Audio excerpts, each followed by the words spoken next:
አድማጮቻችን ኤፍኤም አዲስ 97.1 መሰንበቻን እያደመጣችሁ ትገኛላችሁ። በተለያዩ ጉዳዮች ቆይታ እናደርጋለን። ተወዳጇ ተዋናይት ከዓመታት በኋላ ወደ ፊልም ኢንዱስትሪው ተመልሳለች። ወደ ሙያዋም ትንሽ ጠፋ ብላ ነበረ። አሁን ኑሮዋን በካናዳን ያደረገችው እመቤት ወልደ ገብርኤል ከህጻናትና ወጣቶች ቲያትር ቤት ጀምሮ እንግዲህ በተለያዩ መድረኮች በብሔራዊ ቲያትርም በፊልሞች ላይ በተከታታይ ቴሌቪዥን ድራማዎች ላይ ጭምር እናቃታለን። ዘጸአት በካናዳ የተሰራ እና ደግሞ የትውልደ ኢትዮጵያን በባህር ማዶ የሚኖሩትን በካናዳም በሌሎች የዓለም ሀገራት የሚኖሩ ኢትዮጵያን ህይወትን የሚያሳይ ፊልም ነው። የአንተነህ አስረስ ፊልም ነው እና እዛ ፊልም ላይ መሪ ተዋናይ ናት። ስለ ፊልሙ እንጠይቃታለን። በቅርብም በኢትዮጵያ መታየት ይጀምራል። አግኝተናታል ከካናዳ። እንደምን አለሽ እመቤት ወልደ ገብርኤል? እንደምን ደህና ነው ወይ? አለሁ ይመስገን። አንቺ እንዴት ነሽ? በጣም ደህና ነኝ። ደህና ነህ? ደህና። ጠፋ ጠፋ ብለሽ በፊልም መጥተሻል። በዘጸአት ፊልም ተከስተናል ትላለህ? አዎ። ምን ተሰማሽ? እንደው ጠፋ ብሎ መምጣት ምን ስሜት አለው? በጣም ደስ ብሎኛል። ምክንያቱም እኔ አሁን ያለሁት ካናዳ ነው እና ካናዳ ስመጣ እንደዚህ የኪነ ጥበብ ባለሙያዎች ስፔሻሊ አንተነህ አስረስን አገኘሁት። አንተነህ አስረስ ያው በጣም የታወቀ ተዋናይ ነው፣ ዳይሬክተር ነው፣ ደራሲም ነው፣ ፊልሞች ይጽፋል እና በጣም ደስ አለኝ እና አንድ ፊልም ሊሰራ እየተዘጋጀ ባለበት ሰዓት ነው አጋጣሚ ነው ወደዚህ የመጣሁት። ስለዚህ ያው በፊልም ውስጥ እንደምሳተፍ ሲነግረኝ ፈቃደኝነቴን ገለጽኩለት። በቃ ደስ የሚል ፊልም ሰራ። ዘጸአት ይላል ርዕሱ። ባልሳሳት አመታት አስቆጥረሻል። አዳዲስ ስራዎችን ከሰራሽ ጠፋ ብለሽ ነበረ። 2 አመት አካባቢ ሆኖኛል። ከፊልሙም ከቲያትሩም ጠፍቻለሁ። ፊልም ከ3 አመት 4 አመት በፊት አልሰራውም። እንደውም ከዛም በላይ ይመስለኛል። ብዙ ርቅ ያለው እና ድጋሚ ያው በዘጸአት መጥቻለሁ። ያው ከሙያው ስትርቅ ዞሮ ዞሮ ሙያው ጋር ተራርቃ አትራራቅም። ልክ ነው። ብዙ ጊዜ እንደውም ምን ይባላል ከሙያው ላለመጥፋትም መስታወት ፊት ቆመሽ እንደ ቀደመው ጊዜ ትለማመጂ ነበረ። መድረኩ ቢጠፋ እንደ ልጅነቴ እንደ ቲያትሩ ስናልፈልበታል እኮ። እሺ፣ እስቲ እንደው ስለ ዘጸአት ፊልም እናውራ። የመስራት አጋጣሚው በተለይ እንዴት ተፈጠረ? ከአንተነህ አስረስ ጋር ያለፋችሁበትን መንገድ ብትነግሪኝ ደስ ይለኛል። በጣም ነው ደስ ያለኝ። ምክንያቱም ከሙያው ጋር የነበረ ሰው ነው። አዳዲስ ልጆችን ቢኖሩ በዋናነት ሙያውን በጣም በጥልቅ የሚያውቀው ብዙ ጊዜ ሲሰራ የነበረ ልጅ ነው እና ስለዚህ እኔ እና እሱ ለመግባባት ያው ብዙም አልቸገረኝም። በጣም ደስ ብሎኝ ነው የሰራሁት። ያው እንደምታውቀው ብዙ ጊዜ አይኖርም፣ አልፎ አልፎ ነው ቀረጻ የሚኖረው። እኔ ስችል እነሱ አይችሉም፣ እነሱ ሲችሉ እኔ አልችልም። ስለዚህ በዛ በተጣበበ ሰዓት ሰርተን ነው እዚህ ደረጃ ያደረስነው እና ያው ክብሩን እግዚአብሔር ይውሰድ። እዛው ካናዳ ነው የተሰራው። የህዝቡ ምላሽ እንደምን ያለ ነው? እዛው ማሳየት ስለጀመራችሁ ህዝቡ በጣም ወዶታል። ማለት የስደት በስደት ዓለም ላይ ያለ ፊልም ስለሆነ በተለይ ብዙዎች ስደተኞች ይህን ፊልም ከራሳቸው ህይወት ጋር ያገናኙ ያዩት ነው እና በጣም ወደውታል። በጣም ብዙ ሰው ያለቅስ ነበረ። እኔ ደግሞ በጣም ነው ደስ ያለኝ። ምክንያቱም ትንሽ ለየት ያለ ነው በታሪኩም በይዘቱም ሆነ በአቀራረብ ይሄ የጽሁፉ አቀራረቡ ራሱ ስታይሉ ትንሽ ለየት ያለ ነው እና አንድም በጣም የወደድኩት በዛም ነው እና እመቤትን እዛ ዘጸአት ውስጥ ሳገኛት በስደት ህይወት ውስጥ የነበረች ዘጸአት ውስጥ ትልቅ ሮል አላት። በታሪክ ውስጥ ብዙ ፓርት ነው ያላት። ለምሳሌ ድራግ ዲለር የነበረች፣ በትዳሯ በጣም የተገፋች፣ ህይወቷ በስደት ህይወት ውስጥ አንድ ሰው ከርቷት ወደማይሆን ህይወት ውስጥ የገባች፣ ከእንደገና ያንን ሰው ለማግኘት ከእንደገና ለመበቀል ተመልሳ የመጣች ሴት ናትና ሌላውን ህዝቡ ቢያዩ ላለ ሁሉንም ተንትኝ እንዳልጨርስ እንዳልኩት በካናዳ መታየት ተጀምሯል፣ ግን የተወሰኑ ግዛቶች ነው። ምን ታስባላችሁ? በኢትዮጵያም በሌሎች ዓለማትም ለማሳየት ምን እያሰባችሁ ነው? አሁን በሚቀጥለው ከኦገስት ላይ ካልጋሪ ይታያል ይመስለኛል። በዛው ኦገስት ላይ ቫንኮቨር ይታያል። ወደ ቶሮንቶ ካናዳ ያሉ ከተሞች በሙሉ ይታያል። ከዛ ቀጥለን የምናሳየው አሜሪካን ሀገር ነው። ብዙ ኢትዮጵያውያን ያለበት የኢትዮጵያ ኮሚኒቲ የሚገኝበት አካባቢ እናሳየዋለን። ከዛ በመቀጠል ወደ ኢትዮጵያ ነው እንግዲህ የሚታየው። ያው ዞሮ ዞሮ ወደ ሀገራችን ነው። በጣም የገረመሽ የተመልካች አስተያየት ወይም ደግሞ ሀሳብ ይኖር ይሆን እመቤት? ከሀገር ሲወጡ በስደት ዓለም ላይ ሆነው በተለያየ ህይወት ውስጥ አልፈው ነው እዚህ ጋር የደረሱት እና በተለይ ሁሉም ሰው ከራሱ ህይወት ጋር ያይዞት በጣም ሲያለቅስ የነበረም ሰው አይቻለሁ። ያው አንድ ነገር ስታይ ወደ ራስ አይደል መጀመሪያ የምታመጣው። ስለዚህ ወደ ራሳቸው አምጥተው የራሳችን ታሪክ ነው፣ እኔ ያለቀስኩበት ምክንያት አለኝ፣ ይሄኛው ቦታ ላይ እንደዚህ ነበረ፣ ይሄኛው ቦታ ላይ እንደዚህ ነበረ የሚሉ አሉ እና በጣም ነው ደስ ያለኝ። መልካም እንዳልኩት ከአመታት በኋላ ነው ወደ ፊልሙ የመጣሽው። ፊልሙ እንዳለ ሆኖ መጀመሪያ ቅጥረሽ ቲያትርም እንደመሆኑ ቲያትር አልናፈቀሽም? መድረክ ናፍቆኛል። ሙያተኛ እኮ ስትሆን በጣም ነው የሚናፍቀው። ካልተሳሳትኩኝ መጨረሻ የሰራሽው ባቢሎን በሳሎን ነው አይደለ? አዎ እውነት ነው፣ ባቢሎን በሳሎን ነው። ከባቢሎን በሳሎን በኋላ ብዙ መድረኮች አልሰራሁም፣ ግን ድጋሜ ደግሞ እንደመመለስ እርግጠኛ ነኝ። ስለዚህ እንደው ብዙ ስብስብም ካለው ለመስራት አታስቡም ካናዳ ውስጥ? አዎ እዚህም ቲያትር እንሰራለን እያልን ነው። እዚህም ብዙ ሙያተኞች አሉ። ለምሳሌ ወደ ቶሮንቶ አካባቢ እና አበባ አዲስ አሉ። ኢትዮጵያ ብሔራዊ ቲያትር የነበረ ብዙ ተዋናዮች አሉ። ስለዚህ ወደፊት ምንድን ነው የምናደርገው? በቀጣይ ቲያትር እንሰራለን ብዬ አስባለሁ። ምክንያቱም ብዙ የኢትዮጵያን ኮሚኒቲዎች ሁሉ ስላሉ ቲያትር እንሰራለን። ያው ሙያ እኮ ዞሮ ዞሮ መገኛ ነው፣ መግቢያ ነው። ይናፍቃል እንጂ ቲያትር እንዴት አይናፍቅም? እሺ እመቤት፣ እንዳልኩት በመድረኩም በፊልሙም በቴሌቪዥንም በሬዲዮ ድራማ ውስጥም ነበርሽ እና አንቺ የህይወት ጉዞ የዚህ የኪነ ጥበቡ ስራ ላይ ማን ተጽዕኖ አደረገብሽ? እንደ አርአያ የምትወስጃቸው ሰዎች ይኖሩ ይሆን? እኔ አሁን ሁል ጊዜ ከትላንቱ ማንነቴ ነው ራሴ እየተማርኩ የመጣሁት ብዬ ነው ማስበው። የትላንቷ ሙዬ የምን ነበረች፣ የዛሬዋስ ማናት የሚለው ነው። ብዙ ጊዜ ራሴ ማወዳድረው ከራሴው ጋር ነው ማወዳድረው። ትላንት ሙዬ የህጻናት ቲያትር ነበረች፣ ከህጻናት ቲያትር ምን ተማረች፣ ከዛ ሙዬ ደግሞ ከዛ በኋላ ምን ነበረች እያልኩ ሁሌ ከዛችኛዋ ትላንት ከነበረችው ሙዬ ጋር ነው ማወዳድረው እና ብዙ ጊዜ በቃ ራሴን በራሴ ላይ ነው ተጽዕኖ የሚፈጥረው ብዬ ብልህ ባጭሩ ጥሩ ነው። ሌሎቹን ሙያተኞች ሁሉም የራሳቸው ስዕል አላቸው። ሁሉንም ነው ማደንቃቸው፣ ሁሉንም እወዳቸዋለሁ። አንዱ ያለው አንዱ የለውም፣ አንዱ የሌለው አንዱ አለው እና በጣም ቆንጆ ነው ብዬ አስባለሁ። በጣም ጥሩ። ስለዚህ ራስሽ በራስሽ ነው። በጣም አመሰግናለሁ። መልካም እድል ይግጠማችሁ። እኔም በጣም አመሰግናለሁ።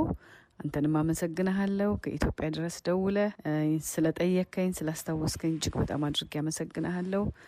በዚህ አጋጣሚ አንተነንም አስረስንም በጣም አመስገን እፈልጋለሁ። ምክንያቱም ካለው ጊዜ ተጨናንቆ ሙያውን ላለመልቀቅ ላለመተው እንዴት እንደሚጥር ብታየው እኔ የእሱን ያላለፋም ማለት እችላለሁ። በጣም ጥሩ ልጅ ነው እና በኪነ ጥበብ ሙያተኞች ስም በጣም የተከበረ አክብሮቴን እንድትገልጽልኝ ይፈልጋለሁ። ሌላው በተለየ በጣም ማመስገን የምፈልገው 2 ድርጅቶች አሉ። በእውነት ፊልማችንን በፕላቲኒየም ስፖንሰር ያደረጉልን 2 ልበቀናዎችን ማመስገን እፈልጋለሁ። አቶ አሸናፊና አቶ ጆናስ ይባላሉ።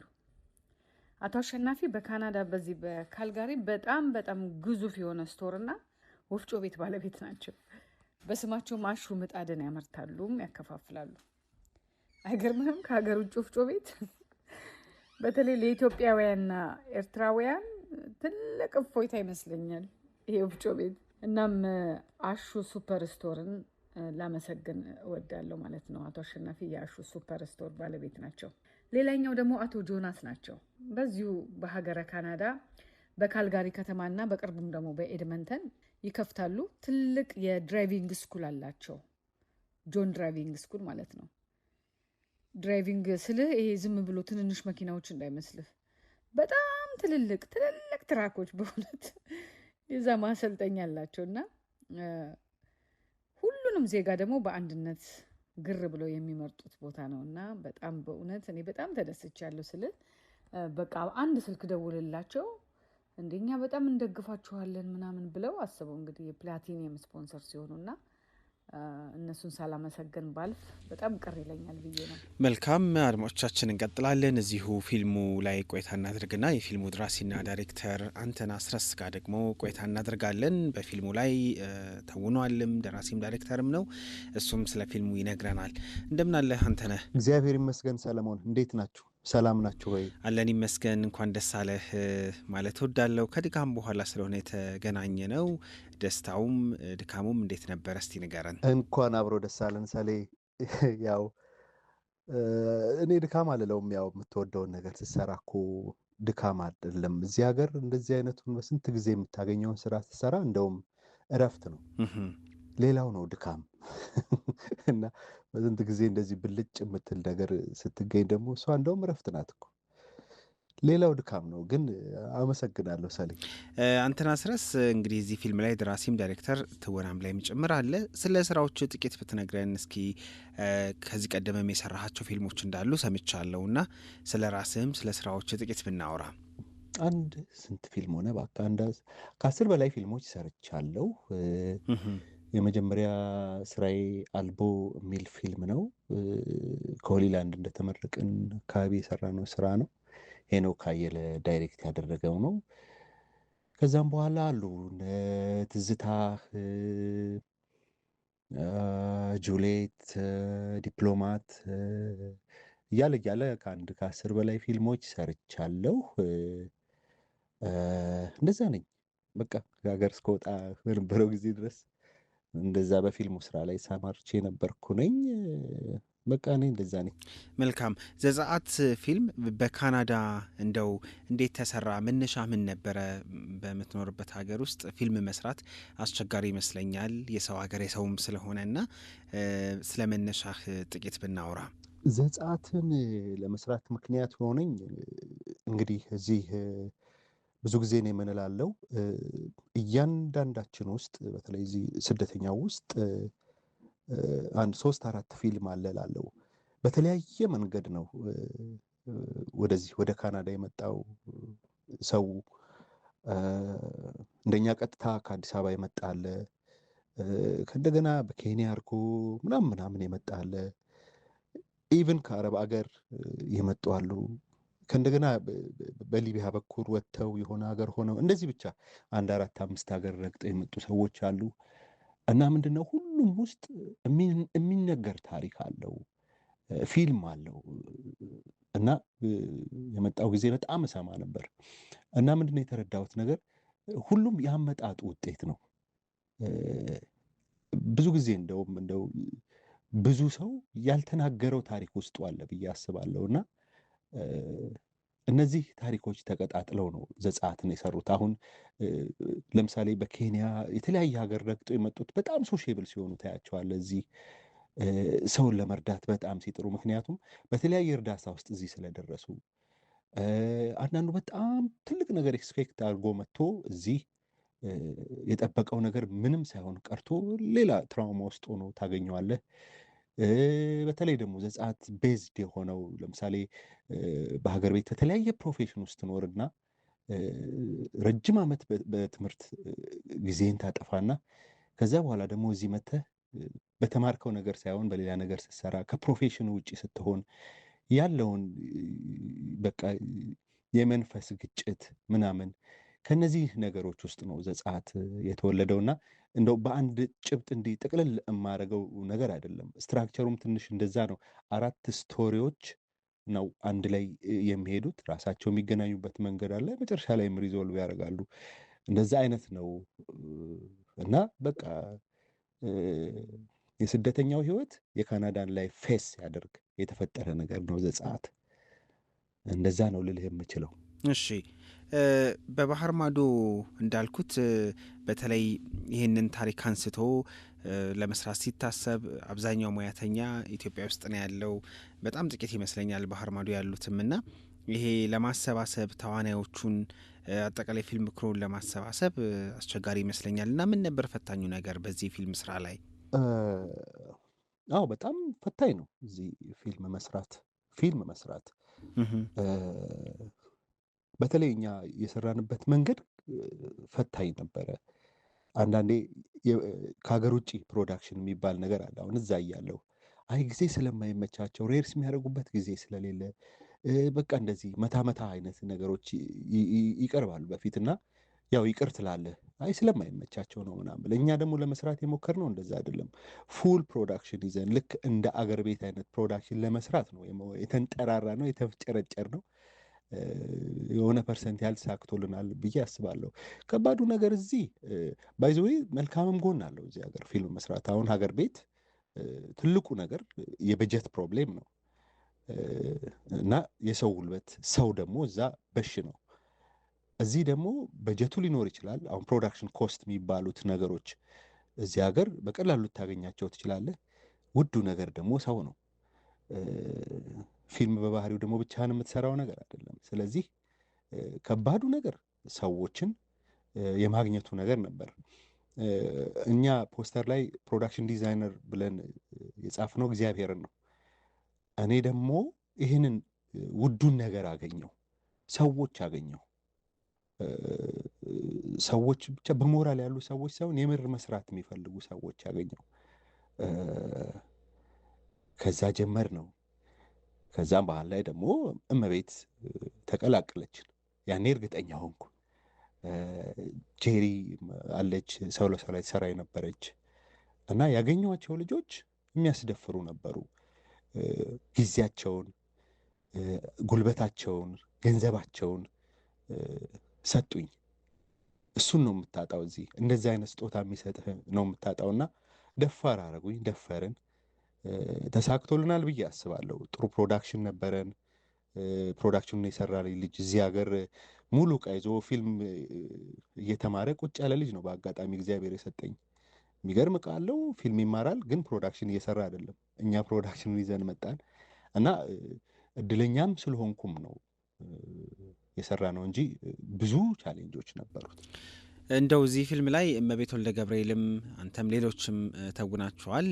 የእመቤት ትወና ያው በሙያ ውስጥ ያላት ነገር ይታወቃል እና እንዴት ነበር? እንዴት አገኘኸው እንደ ዳይሬክተር?